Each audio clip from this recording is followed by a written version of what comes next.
Akkam jirtu kabajamtoota daawwattootaa fi hordoftoota Oromiyaa Freedom Media dambalii gunguba uummataa nageenyi keenya kabajaa bakkuma jirtanitti sinaa ga'u jedha. Muddee 17 oduu guyyaa har'aatiif qindeeffame kan isin biraan geenyu ta'ate jalqaba irratti hangafoota oduu. Bara 2025 Oromiyaatti namoota 200,000 fi 80,000 ol sababa rakkoo nagaan buqqa'uu dhaabbanni IRC ibsee. Qoricha wayyaala fayyaa sadarkaa gadi aanaa fi kan sobaa ittisuuf tarsiimoo haaraa qajeelchuu ministeerri fayyaa ibsee. Gosti haaraan Homo erectus jedhamu gosa Homo erectus isa kanaan dura beekamu irraa adda ta'e naannoo Affaaritti argame. Trump ammas lammiileen biyyoota 5 dabalataan US akka hin seenne dhoorgane. Waa'ee dambalii gunguba uummataa irraa oduu isinitti himuun kan isin waliin turu Angadaa Walaabuuti amma oduu bal'inaan. Bara 2025 Oromiyaatti namootni 200,000 fi 80,000 ol sababa rakkoo nagaan buqqa'uu dhaabbanni IRC ibsee. Dhaabbanni gargaarsa namoomaa International Risk Committee IRC bara labamaa jiru kana 2025tti Oromiyaa keessatti qofa namootni 200,000 fi 88,000 sababa rakkoo nageenyaan buqqa'uu ibseera. Dabalataa akka taantu isiniif dhiyeessina. Dhaabbanni gargaarsa namoomaa International Risk Committee IRC bara labamaa jiru kana 2025tti Oromiyaa keessatti qofa namoonni 200,000 fi 88,000 sababa rakkoo nageenyaan buqqa'uu ibsee. Dhaabbatichi walitti bu'iinsi naannicha keessatti mudataa ture jiruu fi jireenya jiraattota naannoo kanaa barbadeessuu, hanqina midhaan nyaataa daa'immanii hamaa dhaqqabsiisuu fi maatiiwwan qe'ee akka baqatanis taasiseera jedheera. Itti dabalees tasgabbiin dhabiinsi naannoo Oromiyaa keessatti mudatee jiru naannichi bakka murteessaa ta'etti waan argamuuf daldalaa fi sochii gargaarsa namoomaa biyyattiis kan danqeedha jedhe. Dhaabbanni IRC gabaasa isaa bara 2026tti Itoophiyaan biyya rakkoon itti mudachuu malu jechuun addunyaarraa adda baase keessaa sadarkaa afuraffaarra biyya jirtudha jedhe. Kanaafis sababa kan ta'a jedhe walitti bu'iinsi heddummachuu fi rakkoo jijjiirama haala qilleensaa ta'uu eeree hanqinni maallaqa gargaarsa mudachuu malas jechuun akeekkachiiseera. Naannoowwan rakkoon itti mudachuu mala jechuun addunyaarraa adda baase keessaa Suudaan sadarkaa jalqabaarra yoo jirtu, Suudaan kibbaa lammataa, Faalestiin sadaffaa jiraachuu eeree haalli nageenyaa rakkoo keessa jiru kan kaaba Itoophiyaa kan biyyattii rakkoof saaxilu ta'us eereera. Wal waraansi qaamota hidhatanii socho'anii Itoophiyaa bakka garaagaraatti raawwatamaa jiran jiraattota buqqisaa rakkoo gargaarsa namoomaas hammeessaa jiran jedhe. Muddamni mootummaa federaalaa Eertiraa humnoota Amaaraa fi Tigraay jidduu jiru waliigaltee nagaa bara 2022 taasifame balaa keessa buusuu isaas IRC ibseera. Tigraay keessattis ammallee namoonni 800,000 ol buqqa'anii rakkoo hamaa keessa jiran jedhe. Rakkoon jijjiirama haala qilleensaa bara 2026 kan itti hammaachuu kan danda'u gabaasni IRC akeekeera. Akka ragaa qilleensaatti qilleensi laniinaa kaaba Itoophiyaatti rooba hamaa kibba biyyattiitti ammoo gogiinsa fiduu danda'a jedheera. Kana hordofees balaan lolaa mudachuu danda'u miidhaan namaa fi qabeenya irra ga'uu akka danda'u gogiinsi bakka mudatutti ammoo midhaan oomisha hir'achuu danda'as jedheera. Dhaabbatichi dhiyeessii gargaarsa namoomaa gad bu'aa akka jirus dubbateera.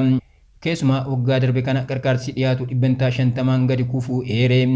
Waggaan darbe kun hojjettoota gargaarsa namoomaaf baay'ee yaaddessaa kan ture jedhee ammas dhaabbilee fi hawaasni addunyaa gargaarsa namoomaaf akka tumsuu itti fufu IRC'n gaafateera. Qorichawwan yaala fayyaa sadarkaa gadi aanaa fi kan sobaa ittisuuf tarsiimoo haaraa qajeelchuu ministeerri fayyaa ibsee. Ministeerri fayyaa fi abbaan taayitaa sirna nyaataa fi qorichaa Itoophiyaa tarsiimoo biyyaalessaa qorichaaf meeshaalee yaalaa sadarkaa gadi aanaa sobaa ittisuun sirna eegumsa fayyaa Itoophiyaa cimsuu ifatti eegalchiisanii. Guutuu isaa akka taantu isiniif dhiyeessina. Ministeerri fayyaa fi abbaan taayitaa sirna nyaataa fi qorichaa Itoophiyaa tarsiimoo biyyaalessaa qorichaa fi meeshaalee yaalaa sadarkaa gadi aanaa sobaa ittisuun sirna eegumsa fayyaa Itoophiyaa cimsuu ifatti eegalchiisanii. Sagantaa kana irratti kan haasawaa taasisan ministeerri fayyaa Dr. Magdas Dhaabaa nageenyi bu'a qabeessummaanii fi qulqullinni oomishaalee yaala fayyaa amantaa uummataa mirkaneessuu keessatti gahee olaanaa qabu jedhanii. Oomishaalee yaalaa sadarkaa gadi aanaa fi sobaa lubbuu namaa balaadhaaf saaxilu amantaa eegumsa fayyaa hir'isuu fi galmoota fayyaa biyyaalessaa gadi buusuun balaa guddaa akka fidaa jiranis himaniiru. Itti dabaluunis tarsiimoon haaraan kun kan qindoomina qabu itti fufaa fi haala gaariin hoogganamuun hojiirra kan oolu ta'uu ibsaniiru. Kanaafis qooda fudhattoonni hundi jechuun kanneen imaammata baasan ogeeyyiin fayyaa, industiriiwwan, dhaabbileen barnootaa, waldaaleen siiviikii, michootni misoomaa fi uummatni raawwii isaa dammaqinaan akka deeggaran gaafataniiru. Daarektarri olaanaa abbaa taayitaa sirna nyaataa fi qoricha Itoophiyaa Heeran Garbaa gama isaaniitiin waajjirri isaanii tamsa'ina oomishaalee yaala sadarkaa gadi aanaa fi kan sobaa to'achuuf kutannoo akka qabu ibsaniiru. Gosti haaraan Homo erectus jedhamu gosa Homo erectus isa kanaan dura beekamu irraa adda ta'e naannoo Affaaritti argame. Eeyyama abbaa taayitaa eegumsa hambaalee Itoophiyaatiin qorannoo gaggeessaa kan jiru qorannoon arkeoloojii goonaa gosa Homo erectus jedhamu kan kanaan dura naannoo Affaaritti argame mataa fi Fuula isaa erga qorateen booda sochii sanyii namaa jalqabaa Afrikaa irraa gara Awurooppaa fi Eeshiyaatti taasifamu ilaalchisee odeeffannoo haaraa argachuu isaa beeksise. Bal'ina isaa akka ittaanutti isiniif dhiyeessina. Eeyyama abbaa taayitaa eegumsaan baalee Itoophiyaatiin qorannoo gaggeessaa kan jiru qorannoo arkeeoloojii goonaa gosa Homo erectus jedhamu kan kanaan dura naannoo Affaaritti argame mataa fi fuula isaa erga qoratee booda sochii sanyii namaa jalqabaa Afrikaa irraa gara Awurooppaa fi Eeshiyaatti taasifamuu ilaalchisee odeeffannoo haaraa argachuu isaa beeksise. Qorannoon kun qorattoota olaanoo jiddugala qorannoo ka'umsa namaa Dr. Silashii Saamii fi Dr. Michael Rogersoniin kan gaggeeffame yoo ta'u bu'aan qorannoo fi argannoo kanaan dura bara 2020 gaggeeffame irraa adda ta'uu ibsameera. Dr. Silashiin akkasumas qorannoo paaleoanthropological bara 2020tti saayinsii advaans irratti maxxanfame irratti hundaa'uun gosti namaa waggaa miliyoona 1.5 kan Homo erectus jedhamu kan kanaan dura naannoo Affaaritti argamuu isaa ibsaniiru. Dr. Silashiin itti dabaluudhaan qorannoon ammaa kun teeknooloojii virtuwaaliitiin kan deeggaramee fi kan duraan goonaatti argame wal bira qabamee yoo ilaalamu mataa, fuulaa fi ilkaan guutuu ta'e isa jalqabaa ta'uu ibsaniiru. Akka qorannichaatti mataa fi fuulli argannoo kanaa waggaa 300 akka ta'u tilmaamame kunis gara waggaa miliyoona 1.8 kan ta'u yoo ta'u kunis warra jalqaba Afrikaa gadhiisanii gara Eeshiyaa fi Awurooppaatti godaananii wajjin wal fakkaata jedhan Dr. Silashiin. Dabaluudhaanis argannoon kun qorannoodhaan mirkanaa'uun isaa turizimii Itoophiyaa keessatti haaromsuu fi bakka dhaloota dhala namaa ta'uu isaaf ragaa ta'uu ibsanii. Naannoo Affaar bakka arkeeoloojii goonaa keessatti mataa fi fuulli namaa umrii waggaa miliyoona 1.5 ta'u argame. Argannoon kun mata duree bu'aa qorannoo piroojeektii goonaa jedhuun barruu Nature Communication jedhamu irratti kan maxxanfame yoo ta'u Itoophiyaan bakka hangafaa fi argama sanyii dhala namaa akka taate himama. Qorataan olaanaa fi saayintistiin jiddugala ka'umsa namaa Ispeen Dr. Silashii Saamii akka jedhanitti argannoon kun waggaa miliyoona 1.5 akka ta'u tilmaamameera. Gosa Homo erectus kan baha Afrikaa keessatti beekamu waliin wal bira qabame yoo ilaalamu bifa guutuu qaba. Dr. Silashiin ibsa isaanii itti fufuun akaakayyuu sanyii namaa kan ta'e Homo erectus qubsumti isaa Dr. Silashiin ibsa isaanii itti fufuun akaakayyuu sanyii namaa kan ta'e Homo erectus qubsumti isaa Afrikaa keessa akka ta'e mirkaneessa jedhanii. Bu'aan qorannichaa akka agarsiisutti bifti fuula guutuun qarqaarsa teeknooloojii irra deebiin ijaaruu virtuwaaliin kan mul'ate ta'uu ibsameera. Afrikaa keessatti kan argame gosa argannoo isa jalqabaa ta'uu ibsuun ilkaan dabalatee mataa guutuu fi lafee fuulaa kan qabu ta'uu ibsan. Fuulli mataan kun kan namoota jalqaba Afrikaa irraa gara Awurooppaa fi Eeshiyaatti godaananii wajjin wal fakkaata umriin waggaa miliyoona 1.8 fi waggaa 300 akka ta'u tilmaamameera jedhanii. Kunis yaada ilmaan namoota jalqaba Eeshiyaa irraa gara Afrikaatti godaanan jedhu kan mormuudha jedhaniiru. Argannoon kun odeeffannoo haaraa waa'ee sochii ilmaan namoota durii Afrikaa irraa gara ardiilee adda addaattii fi itti fayyadama meeshaalee dhagaa olduwanii fi achiiwaliyaan jedhamuun beekaman akka ta'e dubbatanii.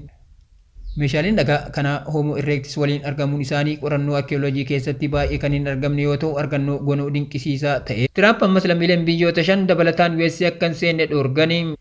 Bulchiinsi pirezidaantii Ameerikaa Doonaald Tiraamp ammallee biyyoota lammiileen isaanii gara Ameerikaatti imaluu akka hin dandeenye dhoorgu haaraa kaa'aniiru. Guutuu isaa akka ittaantu isiniif dhiyeessina. From January, citizens of Burkina Faso, Mali, Niger, South Sudan, and Syria will be banned from entering the U.S. They join 12 other countries that have been deemed high risk, including Afghanistan, Sudan, and Yemen. The Trump administration has also imposed full restrictions on people with travel documents issued by the Palestinian Authority. Bulchiinsi pirezidaantii Ameerikaa Doonaald Tiraamp ammallee biyyoota lammiileen isaanii gara Ameerikaatti imaluu akka hin dandeenye dhoorguu haaraa kaa'aniiru. Uggura imala haaraan kun biyyoota kana dura tarreeffaman dabalata biyyoota haaraa 5 fi kanneen biroo irrattis gariin uggura kan kaa'udha. Baatii waxabajjii darbe keessa pirezidaantii Doonaald Tiraamp biyyoota ollaa Itoophiyaa akka Eertiraa fi Somaaliyaa dabalatee lammiileen biyyoota 12 Ameerikaa akka hin dhaqne dhoorgamuu fi kanneen biroo 7 irra dhufan ammoo gariin dhoorgamu beeksisuun isaanii ni yaadatama.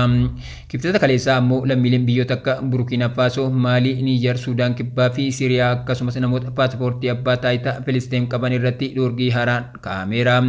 White House uggurri kun nageenya Ameerikaa eeguuf kan yaadame ta'uu fi amajjii tokko irraa eegalee hojiirra oola jedheera. Bulchiinsi Tiraamp kun kana malees biyyoota Laos fi Seeraaliyoon kanneen kanaan dura gar-tokkoon daangeffamanii turan tarree uggura guutuu keessa galchuun Naajeeriyaa, Tanzaaniyaa fi Zimbaabuwee dabalatee ammoo biyyoota biroo 15 irrattis dhoorgaa gar-tokkee kaa'eera. Tarkaanfichi qaama tattaaffii ulaagaa seensaa Ameerikaa fi immigireeshinii cimsuuf taasifamaa jiru kan itti fufsiisu akka ta'e eerame. Doonaald Tiraamp murtee kana fudhachuu kan eegalan erga shakkamaan lammii Afgaanistaan loltoota eegdota biyyaalessaa lama irratti dhukaasa banuu to'annoo jala ooleen booda. Taateen kunis Waayit Haawus yaaddoo nageenyaa Ameerikaa keessa jiraachuu akka akeeku kan taasisee ture ta'uu ibsuu keessatti. Wayita sanitti uggurri lammiilee biyyoota Afgaanistaan, Meenmaar, Chaad, Rippaabilika Koongoo, Ikwaatooriyaal Giinii, Eertiraa, Heeti, Iraan, Liibiyaa, Soomaaliyaa, Suudaanii fi Yemen guutummaan Ameerikaa akka hin seenne dhoorge.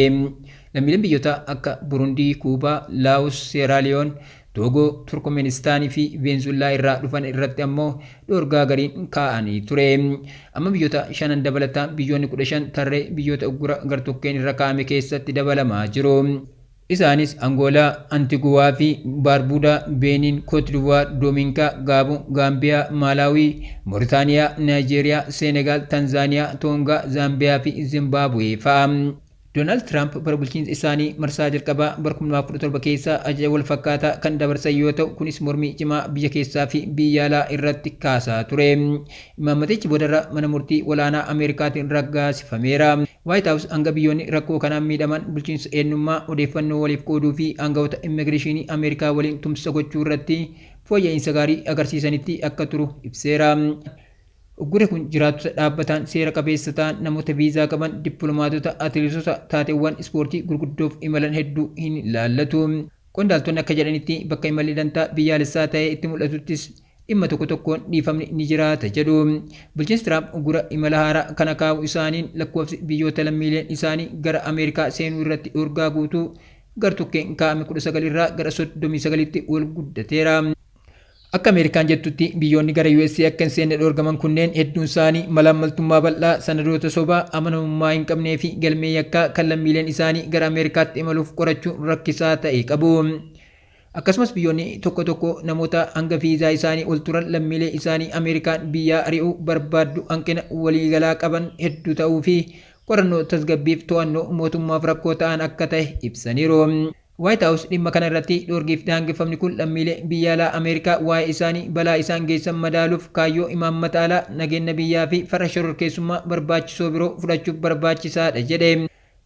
Namichi Afgaanistaan loltoota eegdota biyyaalessaa lamaan naannoo Waayit Haawusitti rasaasa rukutee himatame himannaa ajjechaa fi haleellaa raawwachuu isaa amaneera. Kabajamtoota daawwattoota keenya. Tamsaasa keenya akka namoota hedduu bira gahuuf peejii keenya follow share gochuun akkasuma YouTube chaanaalii keenya subscribe godhuu hin dagatinaa. Oduun guyyaa kanaaf qaban kanneen turani waan nu daawwattaniif galatoomaa.